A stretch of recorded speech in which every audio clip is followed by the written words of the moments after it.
Her journey had taken her places no young girl should ever know. But finally, it had brought her home, to a small Pennsylvania town she'd never seen before. If only she'd survived, she would finally have known there were people who cared.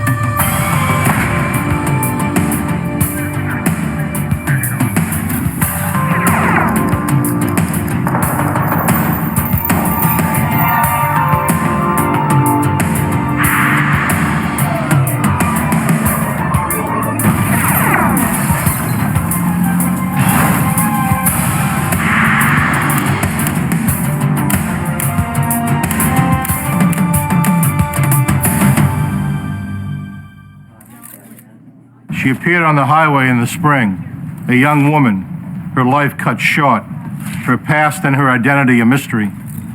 Only by finding out who she was could we ever hope to find her killer. I'm Jim Kallstrom, former head of the FBI's New York office. The highway gave the killer a quick and easy escape route, but the trail the FBI used to pursue him was twisted and long. We hoped it wouldn't be a dead end.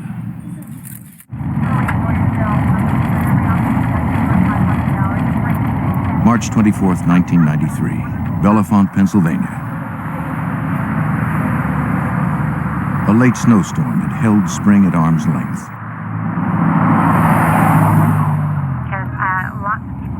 On his way to work, a motorist drove down a quiet, snow-lined roadway.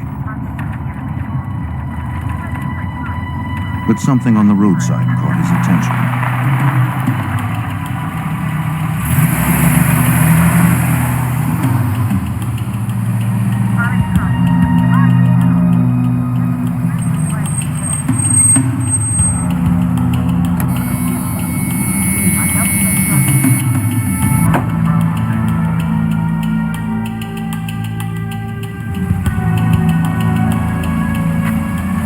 What he saw was unthinkable in this peaceful valley.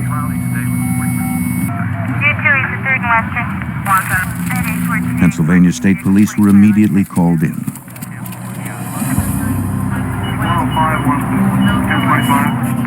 A young woman lay dead on a snowbank near the junction of two major interstates.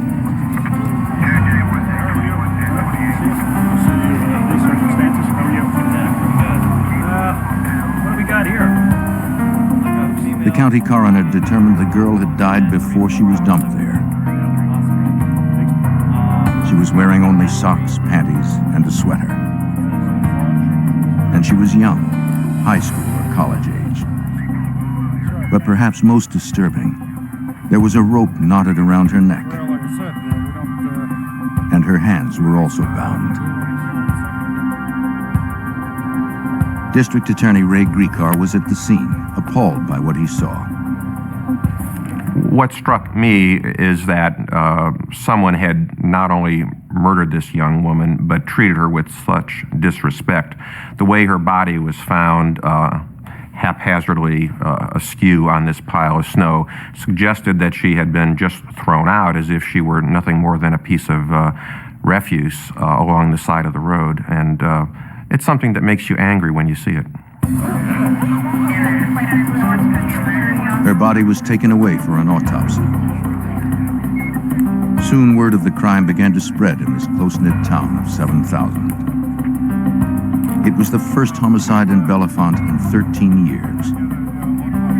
Like District Attorney Gricar, the townspeople were shocked and outraged. FBI Special Agent Randy Kohik was among them.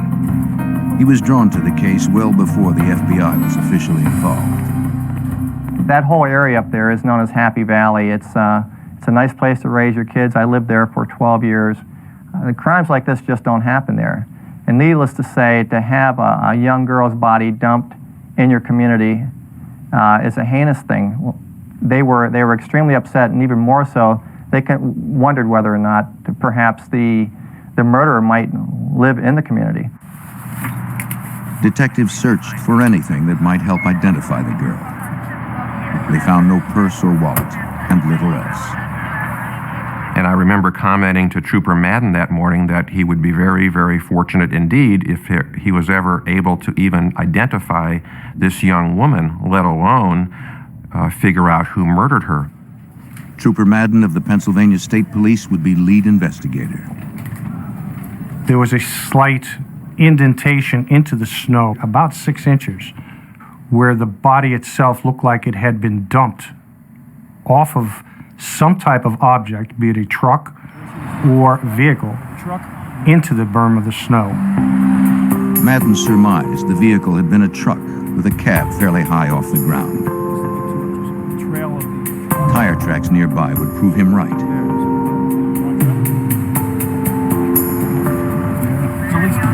They were made by dual wheels, probably the rear wheels of a tractor-trailer cab. An evidence technician made plaster casts of the tracks to be sent to the Pennsylvania State Police lab. Examiners there would attempt to identify the brand and check for anything unusual about them. Then, if a suspect were found and his tires matched the tracks, the casts could help link him to the scene of the crime. Troopers fanned out to find clues. They searched both nearby fields and local Penn State University, but found nothing useful. The body was taken to Lehigh Hospital in Bethlehem, Pennsylvania. There, coroner Dr. Mahalakis would perform the autopsy, as Trooper Madden observed. The doctor determined the cause of death to be strangulation. There were no gunshot or stab wounds. The body's core temperature revealed the young woman had been dead less than 12 hours when her body was discovered. It seemed she had died some time before she was dumped on the roadside, as the coroner at the scene had guessed. Other tests indicated she had had sex before she died. Whether she was raped or had consensual sex at the time was not known. However, based on the circumstances, we believed at the time that a rape may have occurred. Dr. Mahalakis carefully removed the rope from around the girl's neck. Wait a minute, right here, Doc. There's a piece of hair, this black hair. Under the knot was a single dark hair. It didn't belong to this blonde girl. But was it the killer's? The hair would be sent to the FBI forensics lab in Washington, D.C., along with the knots for analysis. The type of knots could be important. They might help the FBI develop a profile of the killer. But the best clue came from the girl's left hand. There appeared to be something written on the palm. She had some faint numbers written on the palm of her left hand. They had been written on possibly in ink, and they'd been on there for some time as they had faded, and they were barely legible. It was thought by both Bill and myself that possibly this could be the lead we were looking for that could possibly lead us to her identity. Numbers, the writing was letters. indecipherable, though it looked like it might be numbers. That's pretty faint. Can you get that? Agent Kohik suggested experts at the FBI lab could make them clear enough to read. It was thought that perhaps we could have these enhanced by the FBI lab in Washington, D.C., so the skin was removed from her left hand and it was forwarded to the FBI lab. The girl's fingerprints would be run through a national database of missing persons. But the results would prove disheartening. Checks were made with her fingerprints through the APHIS system, which is a national system of checking fingerprints. They came back negative. Checks were also made using descriptors of the body and characteristics of the body, and that also came back negative. So we had no record of a person missing that matched this person we discovered.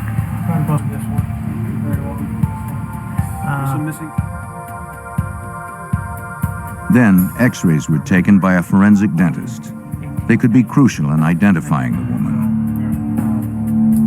If a tentative ID were made and these x-rays matched those taken when the woman was alive, they'd confirm her identity.